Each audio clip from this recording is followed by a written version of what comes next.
No one at the Golden Harbor restaurant could have predicted what would happen that quiet Sunday afternoon. The air smelled of coffee and expensive perfume, and soft jazz played from hidden speakers. Among the polished glasses and golden cutlery, a shy waitress named Elena moved like a shadow, discreet, invisible, almost transparent. She had learned to smile without being seen, to serve without being remembered. For her, every shift was another test of patience and silence. But that day, something changed before we go any further. If this story has already touched your heart, take a moment to subscribe to the channel, give it a like, and tell me in the comments. Where are you watching from? I'd love to know. At table 17 sat a man whose presence could fill the entire room. Richard Harlow, a successful businessman known for his fortune and his temper.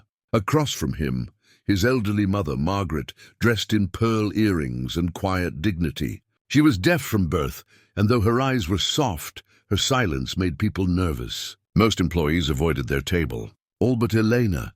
When she approached them, her hands trembled slightly, not from fear, but from something deeper.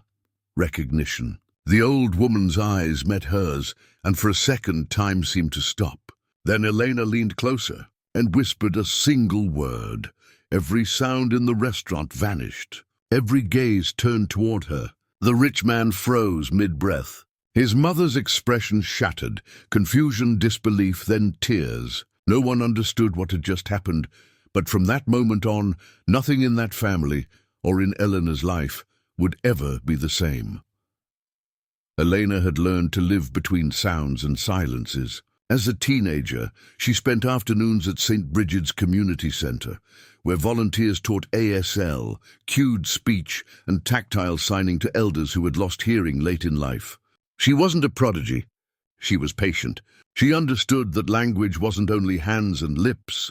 It was breath, gaze, rhythm, and the small courage to be understood. Years later, working double shifts at Golden Harbor, she carried that quiet training like a hidden compass. One night, scrolling through an old charity video, she stopped at a frame from the Harlow Foundation.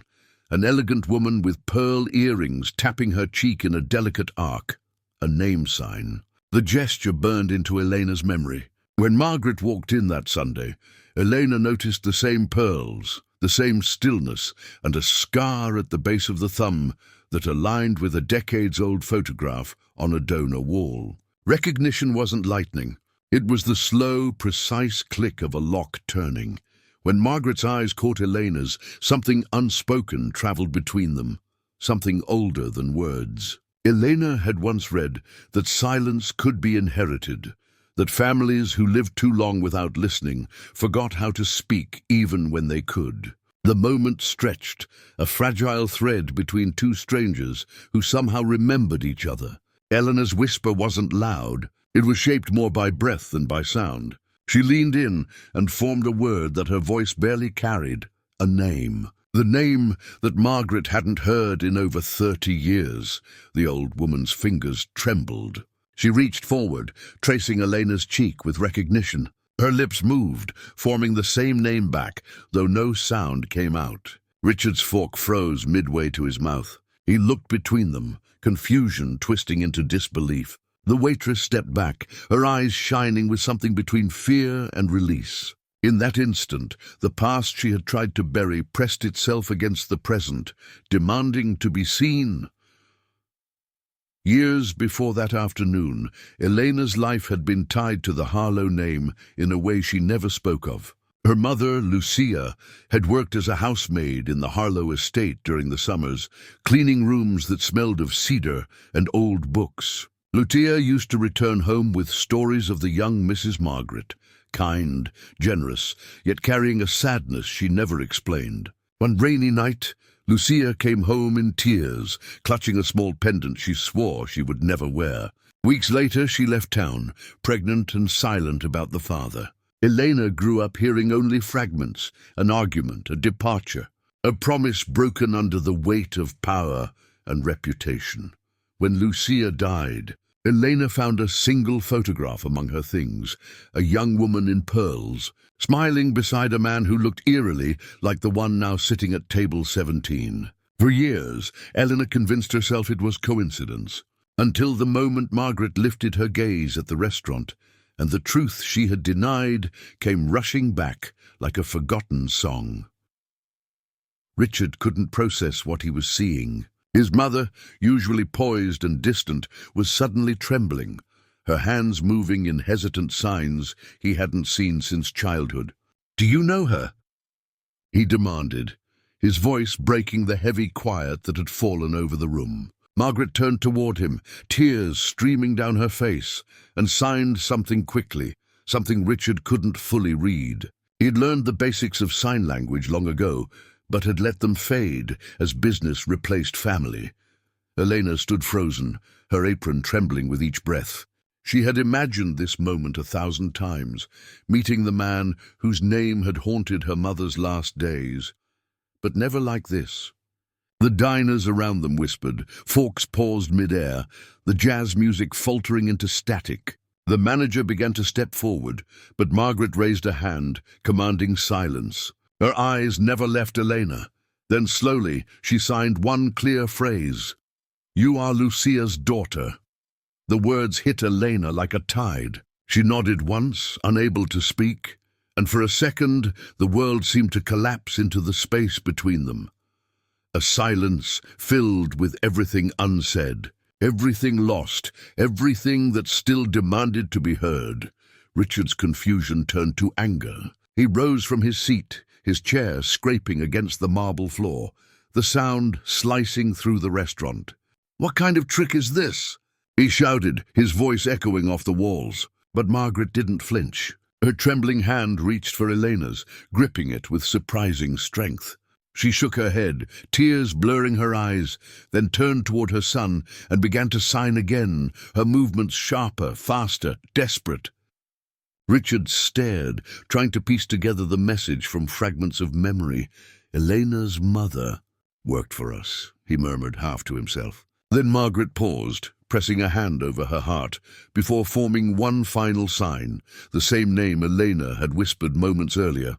Realization began to dawn on him, slow and heavy. He remembered stories his father had buried, whispered arguments late at night, the scandal that nearly tore the family apart. His father's affair with a maid, the reason Margaret had fled from her husband's mansion for months. And now, decades later, that past was standing right in front of him, alive, breathing and carrying his father's eyes. The silence that followed wasn't empty. It was thick, like air before a storm, holding everything that neither wealth nor time had managed to erase. Margaret's hand didn't let go. Her fragile fingers traced the lines of Elena's wrist, as if confirming that the girl before her was real, not a ghost from regret. Her lips moved, forming words she couldn't hear, but that Elena understood instantly. "Forgive me."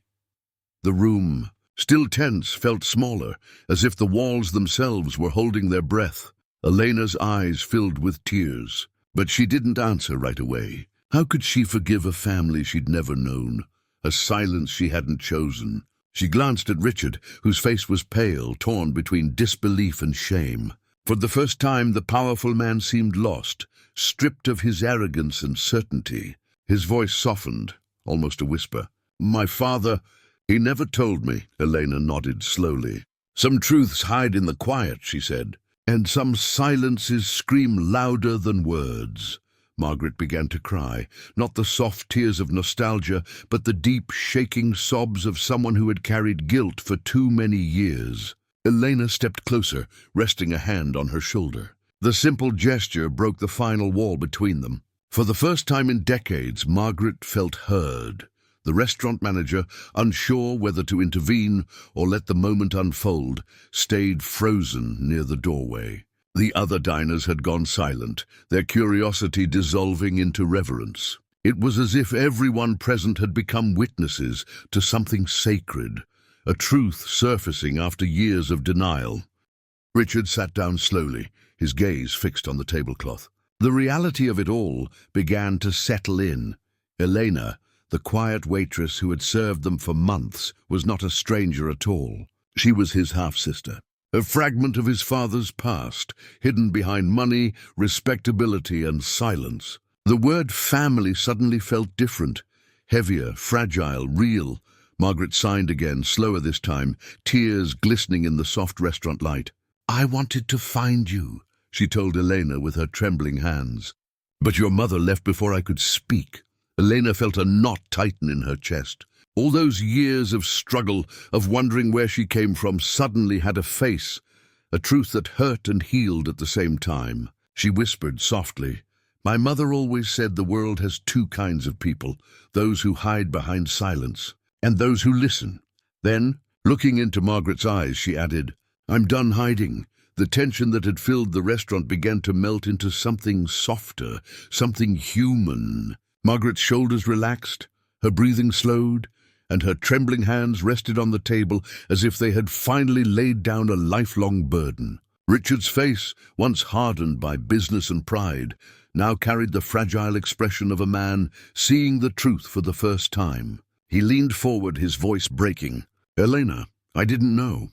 I swear I didn't know." Elena believed him. There was no anger left, only the quiet ache of what might have been. "Knowing changes everything," she said gently, "but it doesn't erase what was lost." Her words hung in the air, soft but steady. Margaret reached into her purse and took out a small pendant, old and tarnished, the same one Lucia had kept hidden for decades. She placed it in Elena's palm. "Your mother wanted you to have this," she signed.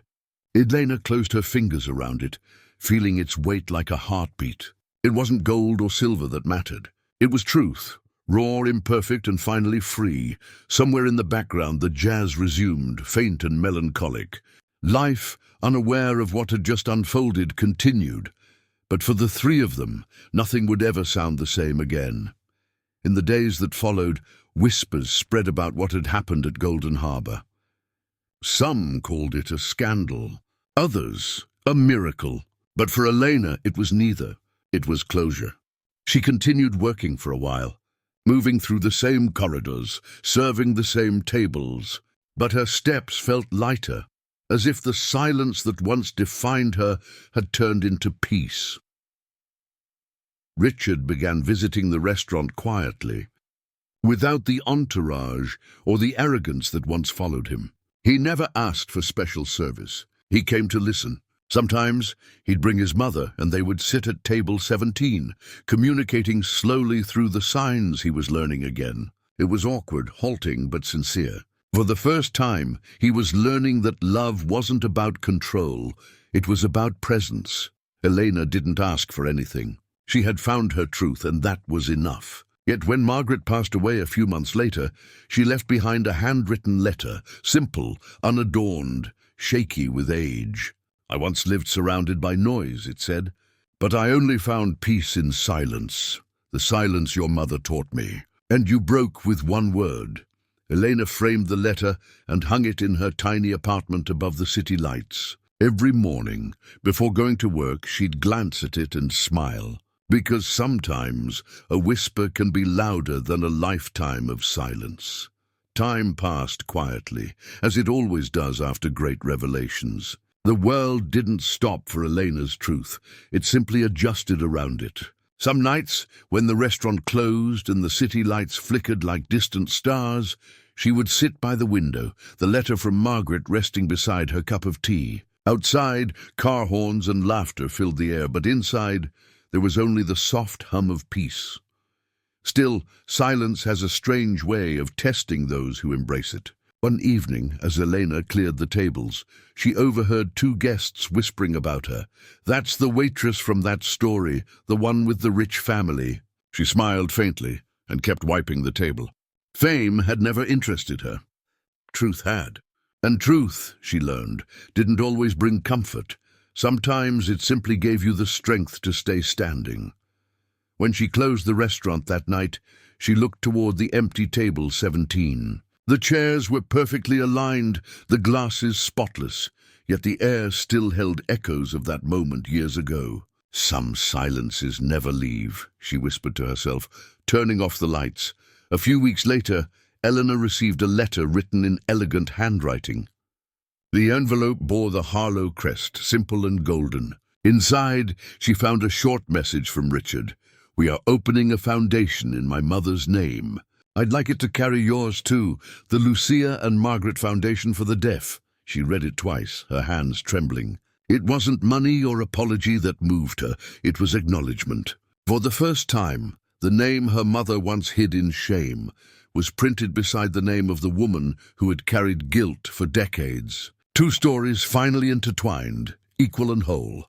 Elena attended the opening in a quiet garden, surrounded by magnolias and soft music. Children signed greetings to her, laughter spilling like sunlight. Richard approached, visibly nervous yet smiling.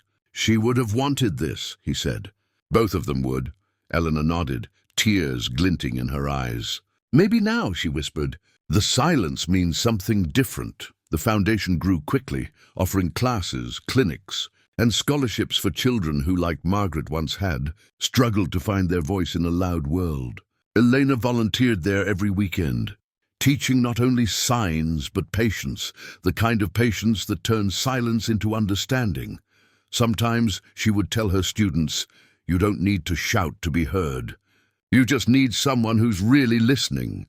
The children loved her calm voice, her expressive hands, her warmth that carried no bitterness. To them, she wasn't just a teacher. She was proof that even pain can become language.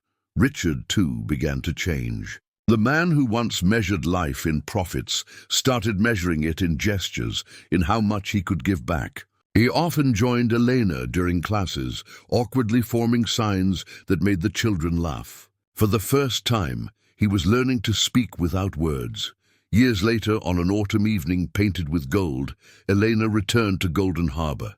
The restaurant had changed, new decor, new faces, yet table 17 remained, untouched by time. She sat there quietly, watching the soft play of lights across the glassware. Remembering the day everything had shifted, she took the small pendant from her pocket, the one her mother had once hidden, and placed it gently on the table.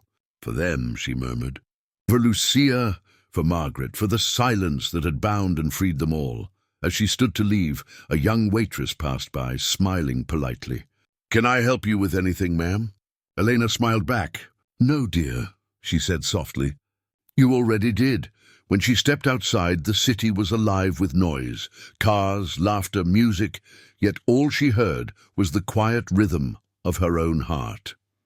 Because the truth no longer hurt, it hummed. And in that hum lived every whisper, every word, every silence that had ever mattered. Sometimes it isn't the ones who shout who change the world. It's the ones who whisper and are finally heard. If this story reached your heart, don't leave without subscribing. Give this video a like and tell me in the comments where you're watching from. I read every single one. Your words mean more than you think.